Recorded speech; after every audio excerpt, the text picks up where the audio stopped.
It's a sad, somber day in Madison County with the death of Officer Daniel Ellis. I'm Sam Dick with live team coverage coming up from Richmond. We continue to track a cold front across central and eastern Kentucky. Gusty showers will turn into a chilly weekend. We'll break it down with the hour-by-hour forecast in just a moment. Also, two Kentucky teams will battle in Rupp Arena tonight. Rob Bromley is there live with a preview of the Wildcats' last exhibition game of the season, now at 4.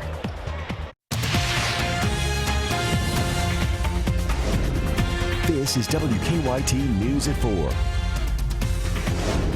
Good afternoon. I'm Jennifer Palumbo. It's been a rainy Friday across the Bluegrass. Here's a live look at Rupp Arena from one of our sky camps in downtown Lexington, where UK will play Kentucky State tonight. So how long will this rain stick around? Chief Meteorologist Chris Bailey joins us with the answer. Chris? Yeah, a lot of the stuff we're seeing out there this afternoon, Jennifer, as expected, now becoming much more scattered. That's a trend that will carry us into the evening as well. We look at our Defender radar network, and instead of that big wall of rain like what we had this morning, we're seeing more in the way of just some scattered stuff that will slowly but surely taper off across parts of central Kentucky as of now. Let's take you into southeastern Kentucky with our first stop on Defender radar network, and you're picking up on a couple of light rain showers, Middlesboro over to Harlan, a little steadier band here trying to pop across the Mountain Parkway, up across 460, getting into the Interstate 64 corridor, and then into the Lexington Metro. Cold front is just off to our northwest. That's going to come racing on through the area, but across downtown Lexington, nothing falling from the skies outside of a light sprinkle. If you're out this evening, as that cold front makes its way through to your area, temperatures are going to drop quickly from the low 60s into the low 50s from northwest to southeast. That front, again, sliding off to the east and southeast, allowing temperatures to really drop off, and that's going to lead us into a busy pattern that sets up as we go into the next 7 days. Jennifer, that 7-day forecast does get very active into next week. We'll break it down in further detail when I come back in about 15 minutes. Thanks, Chris. It's a devastating loss for the Madison County community, where people are mourning the death of Richmond police officer Daniel Ellis. The 33-year-old Ellis died overnight at UK Hospital, days after being shot in the line of duty. Our Sam Dick is live at the Richmond Police Department with how the community is responding in our top story at 4. Sam? Jennifer, devastating is a good word. It is a dark day here in Richmond in so many ways, just a devastating loss. All afternoon, cars and trucks here along the main road in front of the Richmond Police Department behind me have been stopping, slowing down, people looking at what's behind me, and many other people. We've seen children as young as 6 or 7. We've seen families, we've seen groups of teenagers pulling over, going into the parking lot and getting out and walking over to this patrol car you see right now. This is Officer Daniel Ellis's patrol car, covered from the top of the hood all the way up through the windshield with flowers and balloons and messages of condolence. People here to say thank you for what you did for our community, the ultimate sacrifice. Victor Puente, who's been covering this story the last few days, has much more now in our top story at 4. Officer Ellis's body was brought back here to Richmond around 11:45 this morning. He was led by a procession of dozens of his fellow officers.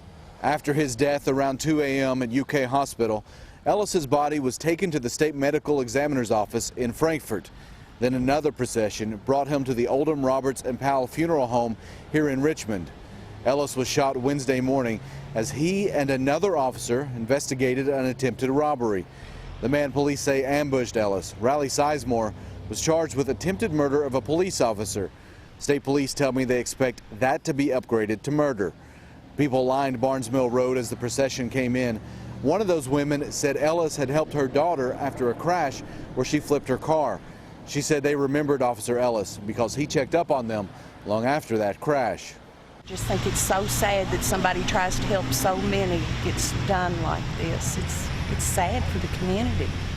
Police say it was during a robbery investigation that Gregory Ratliff led Ellis into the room where Sizemore shot him. Rita Creech was charged in that robbery, and a fourth man, Carl Lee Banks, has also been charged with robbery. All 4 are expected to have their first court appearances Monday morning. In Richmond, Victor Puente, WKYT. Victor, thank you. Officer Ellis's funeral arrangements are still pending. As soon as we have that information, we will pass it on to you. Also, remember, WKYT.com will keep you up to date there as well online.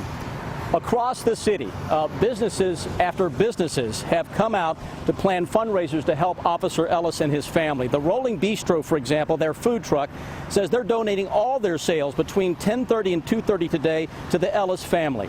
Here's a look at some of the other ways you can support the Ellis family. The Richmond Chick-fil-A will begin selling T-shirts at 2:30 today for $10 a piece. Orange Leaf in Richmond will donate 50% of your purchase as well. Excel Gymnastics will donate proceeds from this weekend's open gyms.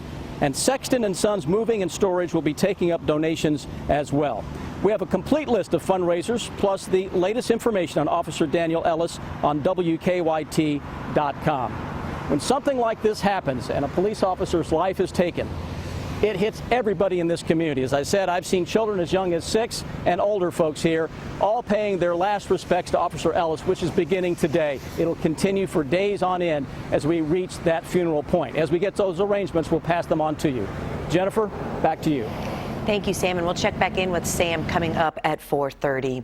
Our reporters are working on a number of other stories for WKYT starting at 4:30.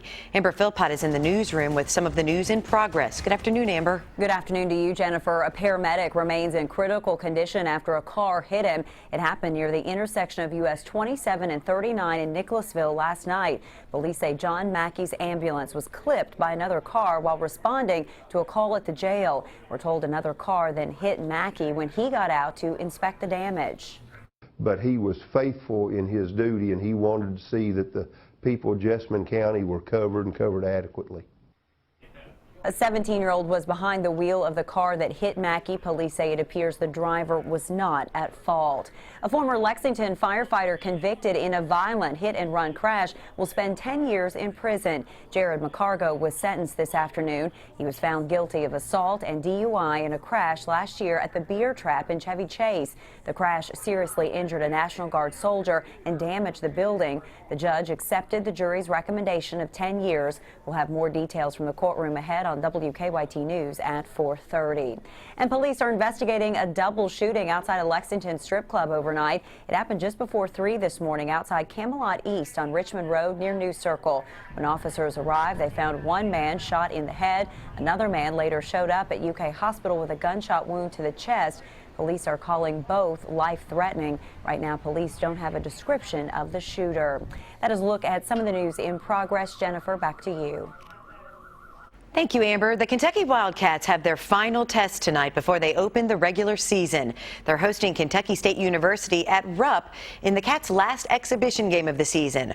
Rob Bromley is live at Rupp Arena, where the game tips off in less than 2 hours. Hi, Rob. Hello, Jennifer, and as you said, this is the final tune-up for John Calipari and his team. After tonight, the games count, final exhibition game against Kentucky State. And, of course, the Wildcats would be considered the most tradition-laden basketball team in the country. Kentucky State also has a rich college basketball tradition. Cal said yesterday he's aware of that and what this game will mean to the Kentucky State Thoroughbreds. We understand the tradition and what that program's been about, and you know, this was an opportunity that they deserve, and you know, for us, you know, I want whoever our opponent is, they walk away from this. This was great for us. This was a great experience that we'll remember, and you know, it's not just playing a game, it's more than that for you know, the programs that come in for us. It'll be a 6 o'clock tip-off on ESPNU. Kentucky and the Thoroughbreds of Kentucky State exhibition action here in Rupp Arena. Harry Giles, the #1 recruit in the country, made his college choice earlier today. He said on ESPN that he is going to Duke. That did not come as a surprise. Duke, Jennifer, was pretty much considered the favorite all along. They will pay tribute here tonight to fallen Richmond police officer Daniel Ellis. For now, Jennifer, that's it from here in Rupp Arena. Back to you. Thank you, Rob. We'll see you at 5 o'clock. The University of Louisville Board of Trustees says they did not talk about basketball coach Rick Pitino's future at an unscheduled executive meeting. Members were expected to talk about the sex scandal surrounding the program yesterday. Katina Powell claims a former member of U of L's basketball staff paid her and other escorts to have sex with recruits and players from 2010 to 2014. Reports say the university is complying with investigations by the NCAA and Louisville police. Not much change on Wall Street after a surprisingly strong October jobs report. That means the Fed will likely start raising interest rates next month. The jobless rate dropped to 5%, and employers added 271,000 jobs last month. The Dow added 47, the Nasdaq picked up 19. Google is teaming up with hundreds of schools to take students around the world from inside their classrooms. The program, called Expeditions, uses virtual reality, taking students to faraway places. Vanita Nair looks at how it works. Wait, there's a scuba diver. Google's new program is taking kids on field trips where no bus has ever gone. This 6th grade science class plunged deep into Australia's Coral Sea, getting 360-degree views of the Great Barrier Reef. Okay, write down your observations at this point. Their teacher, Allison Davis, guided the tour from her tablet, stopping periodically to discuss what they were seeing. What tells us that the coral is thriving? Dia? Well, they're really colorful. They're not like in the video we watched for homework, they're not like bleached or anything. Those 360-degree views are created by stitching together photographs from Google's Street View. 16 GoPro cameras are also used to make the trip feel lifelike. You put on the glasses. What is it like? Well, I think it's really cool because it feels like you're there. The panoramas themselves don't change. It's how the teacher applies it. Google Program Director Jennifer Holland, a former educator herself, says teachers can tailor the voyages to their curriculum. We had a math teacher that actually created an expedition on the Great Wall of China. The kit includes a smartphone, cardboard viewers, a tablet for the teacher, and a router that allows expeditions to run offline if necessary. Google says they'll provide the kits free of cost for the first year, but will eventually charge schools. Vanita Nair, CBS News, New York. Google won't say yet how much they plan to charge schools for the virtual reality technology. Oprah Winfrey has released what's sure to be a hit, her 2015 list of favorite things. What's different about this year's list is all the items are available to purchase from one place. Amazon.com has placed everything from the list on one page. Some of the items include Burt's Bees, family pajamas, multicultural Barbies, and a banana, peanut butter, and chocolate cake called the Elvis. Getting a live look at traffic flow. You can see the overall movement of traffic in and around Lexington right now, and really some red showing up there on the circle. We can see that near New Circle and Harrodsburg Road, and we'll get a little bit closer to a couple of collisions we're dealing with. Liberty and Mickey Lane, there is a non-injury crash there on Liberty Road that's having an impact right now on traffic, really both directions. Now over to Southland and Eastway, where police continue to work a collision there. That's not so bad getting around that one, it looks like. As far as drive times go this afternoon, we're okay. Get a live look right now at downtown Lexington as we get set for the game. And right now, traffic on High Street, Main Street, everything seems to be flowing without any major issues toward downtown. Now back to you in the studio. Thank you, Don. Next month, he'll be in the Bluegrass for Acoustic Jam 2015 in downtown Lexington. Today, country music singer Easton Corbin is talking to our very own Deanne Stevens. She's out and about in Nashville. Hey, Deanne. Hey, good afternoon, guys. We are here in Nashville wrapping things up after a long week. CMA weekend, always love seeing this one. You could probably understand why. Easton Corbin Don't make me blush here. Good with Lord. us. Officer Don was giving you a hard time. He's like, you've put on a few pounds. I said, that's all muscle. Oh, well, you're too nice. Like I said, you're going to make me blush here. No, don't blush. This is an exciting time. This has been a great week for you, wrapping things up finally. Absolutely. You know, we've had a great week. We've, done radio remotes. We've had CMA red carpet. It's been a great week. Seen a lot of people that we hadn't got to see in a long time. So we're moving on. And you're moving on to our acoustic jam. That's right. We're looking forward to it. It's going to be fun. A great lineup out there. A lot of good friends, and it's going to be great. Talk about that acoustic jam. And you said we got to put you on one end and Craig Campbell on the other. Craig Campbell's got to go on him or Chase Bryant. One or the other. I just can't. Yeah.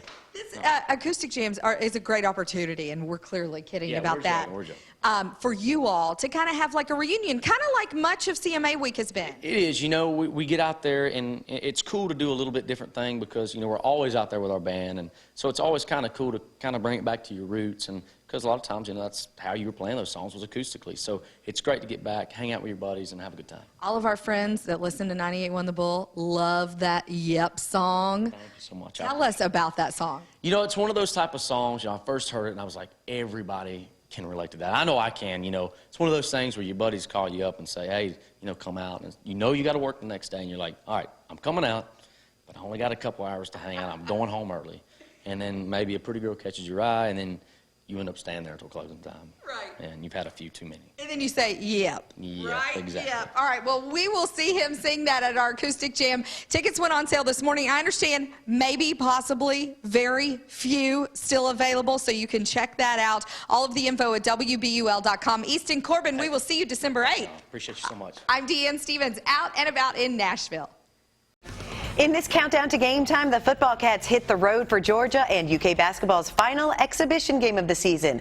Coach Cal's Cats have one more test before the regular season starts. They're taking on Kentucky State at Rupp tonight. WKYT's Lee K. Howard is here to talk about it. And their first exhibition game against Ottawa, we saw the three-guard lineup, which is new this season, and also Jamal Murray nearly getting a triple-double. I mean, there are some talented players on this year's team, as there always are at Kentucky. But this year is going to be fun to watch because you've got three guards potentially that could start as a point guard on any team in the country, and they're all on one team here at Kentucky. So you saw what Jamal did against Ottawa. I know it was Ottawa. It wasn't a team that everybody wanted to see, but they're a very good team, and I think we're going to get to see a little bit more of that tonight against Kentucky State. What did you take away from the game, from the Ottawa game? What I saw was just the way that they moved the ball so well. Last year, Kentucky was the tallest team in the country. And so they did a lot through the post, through Willie Cauley-Stein, through Carl Towns and those guys. This year's team is a guard heavy, like you were talking about. Spread the floor, spread it out, move it fast, dribble, drive. That's what we can expect from this year's Wildcats. It's a 6 o'clock tip tonight at Rupp Arena. Then Kentucky opens the regular season next Friday at 7 in Rupp against Albany. Now let's talk some UK football. They are on the road at Georgia. Georgia is now second in the SEC East. They've had a bit of a rough season, and Kentucky's trying to end a three-game losing streak. Both teams go into this game tomorrow. It's a bit of turmoil for both. Kentucky, of course, trying to avoid that four-game losing skid in the SEC. And then Georgia's in a place where they're not used to being, where they've even had some rumors about coaching staffs. And is this direction that Georgia wants to go? And who's going to be the quarterback? No one knows yet who will start at quarterback for Georgia tomorrow. So a lot going on in Athens. Kentucky may be getting them at a good point, or they may be getting a Georgia team that feels like they really have something to prove, not only to Kentucky, but to themselves tomorrow. Georgia and then Vanderbilt, the final two SEC games of the season. What are your predictions for this next two games? Well, they've got 4 games left in the season, and they need to win at least 2 of them to get to the bowl game. But, and on paper, maybe tomorrow's game looks like the toughest out of the 4 left. But I think they can go down to Athens tomorrow and give Georgia a real test. I don't know if they can get a victory in that, but the Vandy game, the Charlotte game, the Louisville game, certainly winnable games for the Wildcats. All right, it's a noon kickoff for the Cats and the Bulldogs tomorrow at Sanford Stadium. You can watch the game on the SEC Network. Lee K., thank you so much for being here. Yeah, thanks for having me. And stay with us. There's much more to come here on WKYT News at 4:30.